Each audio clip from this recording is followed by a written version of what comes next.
The artists I chose were Yves Klein, as I studied his anthropometrics, where he used naked women as living brushes to create prints onto paper. He broke the boundaries of what performance art had been previously to the 1950s.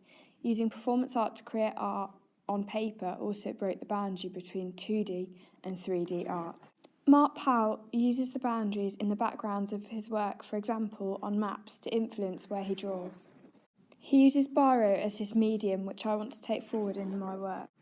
I went on to make paint prints like Yves Klein.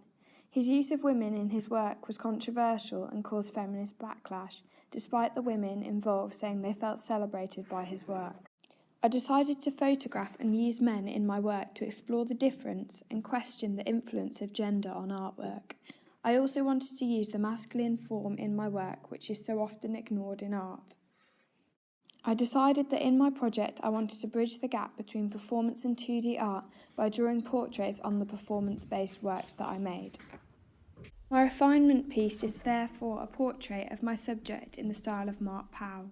After using the boys to make prints with their bodies, I used the resulting pieces as backgrounds for my work. My final piece is 3 body prints with 3 portraits drawn onto it. The people I used in my artwork felt strange using their bodies to make prints, but at the same time enjoyed the freedom of creating art in that way.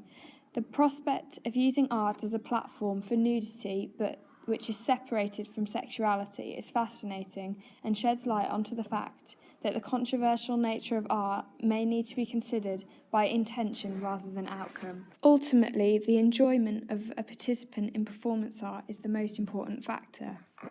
In addition, using biro portraits of the participants in my artwork on top of their body prints gives the piece identity, therefore gives them further involvement in the art piece rather than just being faceless body prints.